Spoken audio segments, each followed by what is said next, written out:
हो की know with कल्लाकार Shruti. मी काही स्टेटमेंट्स तुम्हाला सांगणार आहे आणि ह्या स्टेटमेंट्स बद्दल तुमचं मत हो आहे की नो आहे हे तुम्हाला सांगायचं आहे. फोन ॲडिक्शन्स फक्त सुनांनाच नाही तर सासवांनाही असतं. हेल्पर मावशींना मॅनेज करणं पुरुषांनाही जमू शकतं. I thought no. माझ्या घरी माझा नवराच करतो.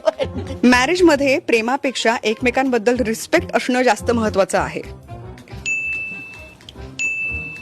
नो. सॉरी.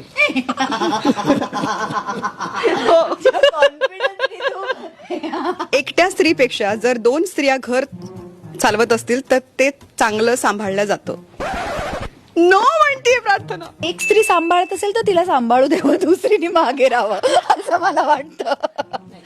नाही, मला असं वाटतं की एक स्त्री सांभाळत असेल, समजा मी आहे तर मी सांभाळत असेल तर आपल्या ज्या मावशी असतात त्या पण तर एक स्त्री आहेत, त्या आपल्याला हेल्पिंगला लागतातच ना. मग 2 स्त्रियाच सांभाळतात ना. 2 स्त्रिया. हा 2 सुनेचं नाव नाही घेतलंय, हेल्पर मावशींचं नाव घेतलंय बघा. हा ओके. तिला जाऊ देत ना, तिला जग पादाक्रांत करायचं असतं ना सुनेला नेहमी. शेवटी सासू बाहेर निघाली, ती बोलली. सुनेने उशीर होणार असल्यास सासूला सांगणं अनिवार्य आहे. हो हो हो ऑफकोर्स. नात्यात स्पेस जास्त दिल्याने दुरावाही निर्माण होऊ शकतो. नाही, कारण मी आणि माझा नवरा एकमेकांना खूप स्पेस देतो, पण दुरावा नाहीये. दुरावा नाहीये. नाही, मला असं वाटतं की त्या पिढीत आणि या पिढीत ह्या स्पेसमुळेच दुरावा निर्माण झालाय, तर ती जास्ती देऊ नये, ती थोडी कमीच असावी. सुनेने सासूबाईंकडून मूल सांभाळण्याची अपेक्षा करणं चुकीचं आहे. मूल स्वतःच मूल ना?